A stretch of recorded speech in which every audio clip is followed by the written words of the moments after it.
Dear fancy gift wrappers, you continue to amaze us. This holiday season, you'll have your gift wrapping work cut out for you. But you can leave the big red bows to us. Get offers on select vehicles at the Lexus December to Remember sales event. Lease the 2025 ES350 for $469 a month for 36 months with $39.99 to its signing. Experience amazing at your Lexus dealer. Call 1-800-USA-LEXUS for important lease offer and pricing details. Not all customers will qualify. Offer available in Southern area only. Ends December 2nd, 2024. A common sense recap of the day's biggest stories. It's John Catsimatidis and Rita Cosby. Katz and Cosby on 77 WABC. And we are back here on Katz and Cosby. Unbelievable. That FEMA worker, remember, was a supervisor who said she's a scapegoat, but a lot of people passed over homes that needed desperate help during the hurricane because they had Trump signs. I mean, it's stunning. And joining us now is Florida Congresswoman Anna Paulina Luna. Congresswoman, we're so happy to have you back. It's Rita Cosby, Judge Weinberg, Craig Eaton, and former New York Governor George Pataki in studio. Tell us about how widespread do you think this is, and the fact that this worker came forward and said, it's not just me, that it was kind of written and basically a mandate almost, or a suggestion clearly within FEMA. That's stunning. Well, you know, it's pretty alarming. What I can tell you is I actually worked with FEMA because my district was one of the hardest districts. We had 13 deaths during the first Hurricane Helene that came through.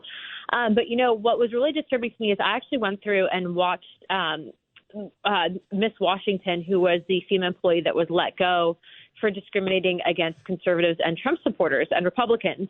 And during her comments that she made to CNN and also to a few other outlets, she had stated that she was not acting alone, that she was actually at the direction of her supervisor. And this was a common, I guess, thing within FEMA, that they felt that Trump supporters and Republicans made them feel in fear of their life. And so they were basically passing over them. So actually what I did is I actually was able to ask Administrator Criswell over at FEMA about whether or not they had fired the other employee, of which she said that it's an open investigation. So I think what you're seeing happening here is, A, we have the evidence. This was not allegations as the media is reporting. It happened. We know that there was open discrimination.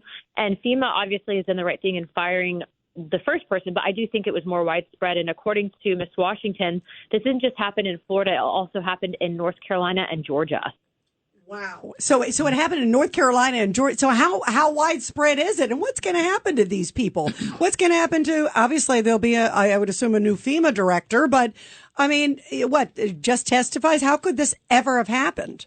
Well, so I think this is multifaceted. Right now, FEMA needs to be, I think, under the purview of the White House and not under Homeland jurisdiction, right? And then the second thing would be, you know, there's an ongoing investigation, but until we get a new head of FEMA to go in and actually conduct an internal investigation and flush out all the facts, I do think that FEMA and some of these appointees are going to be probably covering their own butts in fear that they're going to be obviously fired for what has happened. But, you know, I think that brings us to the next question on who's going to be our next attorney general. If it's Congressman Matt Gaetz, or former Congressman Matt Gaetz, I think that we'll be in good shape. But obviously, it's really upsetting to hear that FEMA conducted themselves like this, because obviously when the information came out, we saw that it was open discrimination against Floridians. You know, we pay into the taxpayer system. And again, FEMA has just shown that they are more inclined to help illegal immigrants than our own American citizens. And it's awful. Wow. Governor Pataki. Congresswoman, thank you for looking into this on behalf of the people who were discriminated against. There's no question President Trump is going to shake up not just FEMA, but Homeland Security from top to bottom. He has to, and he will. But is there any chance that the people, particularly the higher-ups, who either knew this was happening or authorized this to happening, will be held accountable, not just by losing their jobs, but is there any possibility of criminal sanctions against people who risk the lives of people simply because of their political belief? Well, I think that that's something that needs to be considered. Obviously, right now, we don't know to what level authority-wise it went to, right? We know that it was lower-level operators that were implementing this alleged unsaid policy. Also, too, though, I mean, FEMA's conducting their own internal investigation, and along with the Inspector General. And right now we have an administration that has shown before We can take the instance of Merrick Garland, that there is a two-tier justice system in this country under them and under their purview. So I think we'll have to wait for the next administration to come through, but I wouldn't put it past there being criminal charges brought, depending on the level of A, discrimination, but then also two, we have no idea if people that actually were ignored, whether or not they were exposed to mold, whether that mold impacted them, whether there was, fatalities after the fact as a result of this just abhorrent behavior from FEMA. So it's a huge black eye for this organization.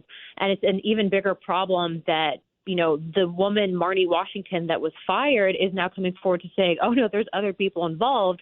They're using me as a scapegoat, but here's some names. And so I was actually able to ask Administrator Criswell about this. And it's unfortunate that House Oversight has to get involved. We would hope that they would just do their jobs and understand that we're all Americans at the end of the day, regardless of political affiliation. But yet here we are. Well, bravo. Stay on this, Congresswoman. Thank you so much. You are terrific. Keep fighting the great fight for America. This is outrageous. Thank you.